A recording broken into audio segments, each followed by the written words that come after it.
কোনো একজন পার্সন যে ধরো অতটা ফুটবল দেখে না, তাকে যদি আজকের ম্যাচে তুমি দেখিয়ে জিজ্ঞেস করতে যে কোনটা ব্রাজিল এবং কোনটা মরক্কো সেটা বল, সে 110% বলতো যে মরক্কো তাকে ব্রাজিল এবং যে ব্রাজিল তাকে মরক্কো বলতো। আর আসল সত্যিটা এটাই যে লিটারেলি ব্রাজিলের জার্সি দেখে তাদেরকে চিনতে হচ্ছিল যে মাঠে তারা আদৌ খেলছে কিনা। ফিফা ওয়ার্ল্ড কাপ 2026-এর ম্যাচ ব্রাজিল ভার্সেস মরক্কো ভোর 3:30টার সময় আমরা সবাই দেখতে বসেছিলাম। অনেক হয়তো সন্ধ্যাবেলায় ঘুমিয়ে এই সময় অ্যালার্ম দিয়ে রেখেছিল যে ভাই আমি উঠে খেলা দেখবো ব্রাজিলের ফার্স্ট ম্যাচ।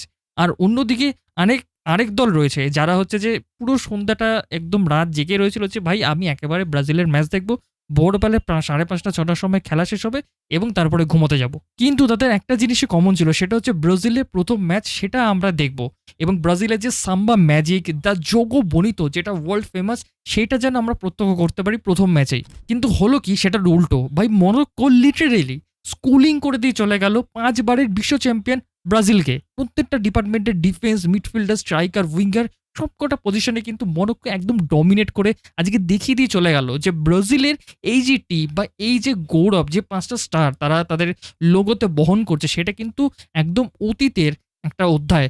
কারেন্ট টাইমলাইনে কিন্তু ব্রাজিল সেই গৌরবের অতীতের অনেকটা পিছনেই পড়ে রয়েছে। তাদেরকে কিন্তু তাদের টিমে কিন্তু কোনো রকম কোনো ইম্প্রুভমেন্টই হয়নি। দেখো শুরুতেই কিন্তু আমরা বুঝে গেছিলাম যে এই ম্যাচটা ফর ব্রাজিল কোনো স্মুথ ম্যাচ কিন্তু হবে না। মরক্কো যেরকমভাবে তাদের ডমিনেট করছিল ফার্স্ট হাফে, যেরকমভাবে প্রেসিং করছিল, যেরকমভাবে 1-2 পাস খেলছিল, যেরকমভাবে সেই ফাঁকা স্পেসগুলোকে তারা ওভারল্যাপ রান করে সেই রাস্তাগুলোকে ইউজ করছিল, ভাই আমার তো মনে হচ্ছিল যে যে কোনো সময় ব্রাজিল গোল খেলেও খেয়ে যেতে পারে। এই বছরের ব্রাজিলের স্কোয়াডে কার্লো অ্যানচেলত্তির হাতে কিন্তু সেরকমভাবে খুব একটা ভালো অপশন নেই। অলরেডি ওয়েসলে যে আমাদের অন্যতম একজন ভালো সাইড ব্যাক চোট পেয়ে ছিটকে চলে গেছে ওয়ার্ল্ড কাপের বাইরে, সেই জন্য এই ম্যাচে ইবানেসকে অ্যাজ এ রাইট ব্যাক তিনি শুরু করেছিলেন। আর সেইখানে কিন্তু সবচেয়ে বড় ব্রাজিলের প্রবলেমটা ছিল। দেখো 2010 সালের পর থেকে আমরা কিন্তু দেখে এসেছি যে ব্রাজিলের ডিফেন্সিভ প্রবলেম কিন্তু প্রতিটা বছর ওয়ার্ল্ড কাপে কিন্তু রয়ে গেছে কোনো না কোনো সাইড থেকে। আর সেই সেম জিনিস কিন্তু এই বছরের ওয়ার্ল্ড কাপেও ব্রাজিল ক্যারি করছে। ব্রাজিলের যে সেন্ট্রাল ব্যাক পেয়ারিং মার্কুইনোস এবং গ্যাব্রিয়েল মাগালেস দুজন কিন্তু এই বছরের চ্যাম্পিয়ন্স লিগের ফাইনালিস্ট, কিন্তু তাদেরকে দেখে আজকে মাঠে মনে হচ্ছিল যেন দুজনের মধ্যে কোনো রকম কোনো কম্বিনেশন, কোনো রকম কোনো আন্ডারস্ট্যান্ডিং নেই। না হলে যে প্রথম গোলটা মরক্কো মানে ব্রাজিল কনসিড করে, সেখানে যখন বলটা মাঝখান থেকে আসলো, স্ট্রাইকারের যে ব্রাহিম ডিয়াজ পিছন থেকে বলটাকে বাড়িয়েছিল, ভাই তারা লিটারেলি দুজন একটা প্যারালাল লাইনে ছিল, বাট মাঝখান থেকে সে স্পিড বাড়িয়ে যিনি গোল করলেন দ্যাট ইজ কমেন্ডেবল। পুরো ম্যাচে কিন্তু আমরা দেখতে পেরেছি যে এক সাইডে ইভানেস এবং অন্য প্রান্তে যে ডগলাস স্যান্টোস, দুজন সাইড ব্যাক তারা ওভারল্যাপে উঠে কিন্তু তারা নিজেদের জায়গায় ফেরত আসতে পারছে না। সেই জন্য ওই যে ফাঁকা যে স্পেসটাকে সেটাকে কভার করতে হচ্ছে মার্কুইনোস বা গ্যাব্রিয়েলকে, আর সেই জন্য কিন্তু এতটা স্পেস ক্রিয়েট হচ্ছে। আর অন্যদিকে মরক্কো তাদের কাউন্টার অ্যাটাকিং বা তাদের যে ট্রানজিশন অফ প্লে এতটাই ফাস্ট পেসড, সেই জায়গাগুলো ব্রাজিল কোনোভাবে কিন্তু কভার করতে পারছে না।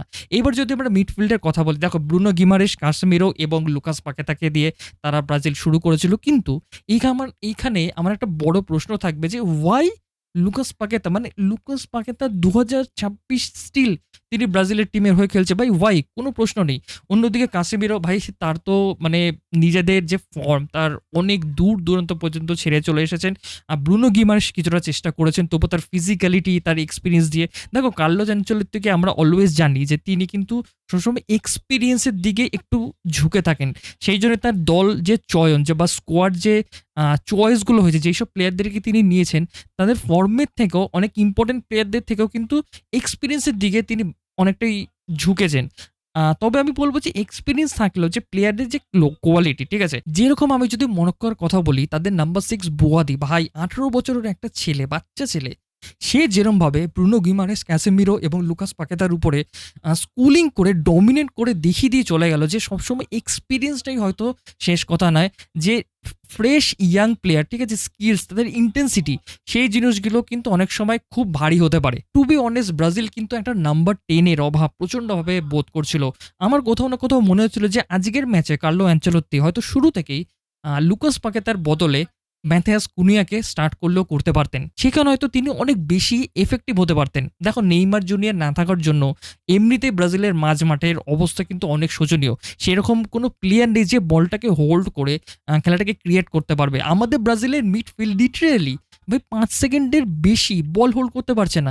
যখনই তারা বল নিয়ে টার্ন করছে, অন্যদিকে ভাই মরক্কান যে প্লেয়াররা রয়েছে, মাঝমাঠে প্লেয়াররা তারা বল ছিনিয়ে চলে যাচ্ছে, সাইড ব্যাকরা লিটারালি যখন বল ধরছে ইবানেস বা সেখানে ডগলাস স্যান্টোস রয়েছে, তাদের বল নিয়ে উঠতে উঠতে তারা নিজেদের ডিফেন্সিভ লাইন মেনটেন করে নিচ্ছে এবং সেইখান থেকে যখন তাদের কাউন্টার প্রেসিং হচ্ছে ভাই, এত সুন্দর 1-2, এত সুন্দর থ্রু পাসিং, তারপরে এরিয়াল বল, সব জায়গাতে তাদের দেখে মনে হচ্ছিল যে they are playing much more better football than Brazil. আর অন্যদিকে যদি বলি স্ট্রাইকারের section, Igor Thiago, I don't know ভাই, I don't know to be honest যে তাকে কি জন্য আজকে মাঠে নামানো হয়েছে।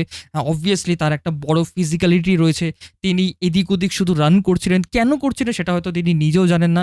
তাকে কিন্তু একটা সুযোগ করে দিয়েছিল ভিনিসিয়াস জুনিয়র, আর ভিনিসিয়াস জুনিয়রের কথা আমরা এক্ষুনি বলবো, কিন্তু সেখান থেকে তিনি মাথা ছোঁয়াতে পারেননি। লিটারেলি একজন স্ট্রাইকারের প্রেজেন্স এটাই হওয়া উচিত যে এরকম হাফ চান্সকে তাকে তোমাকে গোল করতে হবে, বিকজ মরক্কোর মতো টিম, দেখো মরক্কো কিন্তু এই সময় দাঁড়িয়ে কোনো আন্ডারডগ কিন্তু আর নেই, like they are literally by favourite team, ঠিক আছে। এই সময় অনুসারে অনেকেই ভেবে রেখেছে যে মরক্কো যেভাবে ফুটবল খেলছে এই ম্যাচে, মানে এখনো পর্যন্ত কিন্তু আমার যে কটা ওয়ার্ল্ড কাপ ম্যাচ দেখা সব থেকে বেস্ট অ্যাটাকিং টিম কিন্তু আমার মরক্কোকে লেগেছে।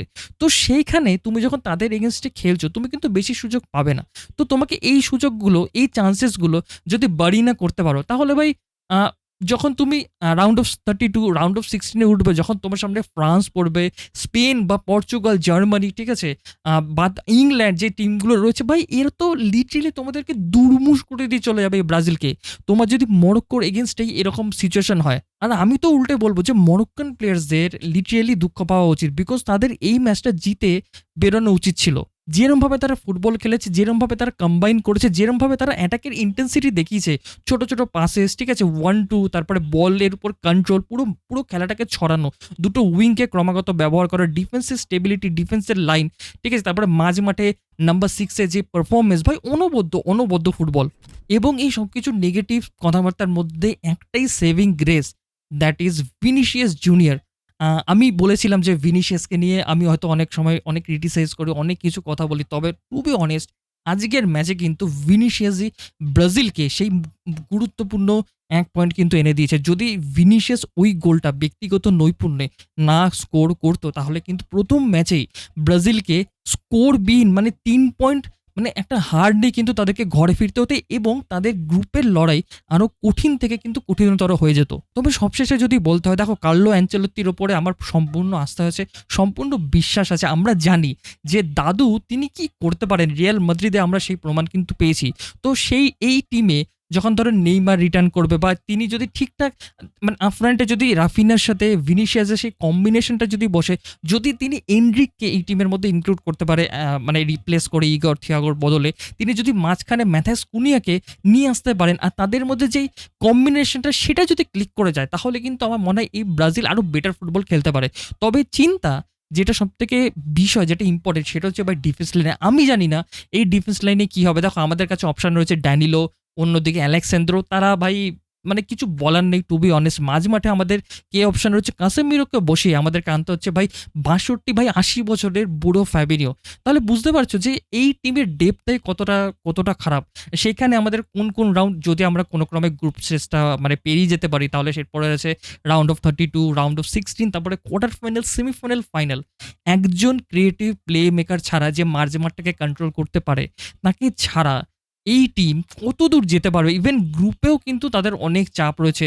তো সেই চিন্তাভাবনা কিন্তু অবশ্যই কার্লো অ্যানচেলোকে করতে হবে এবং আমাদের ভরসা থাকবে ব্রাজিলের ওপর। আমরা ম্যাচ দেখবো, because we love Brazil, I love Brazil. তো দেখা যাক কি হয়, ভবিষ্যতই বলবে যে ব্রাজিল এই বছরের ওয়ার্ল্ড কাপ তারা কত দূর যেতে পারবে, তাদের কি মিশন হেক্সা মানে সফল হবে, নাকি তাদেরকে খালি হাতে এবারেও ফেরত আসতে হবে।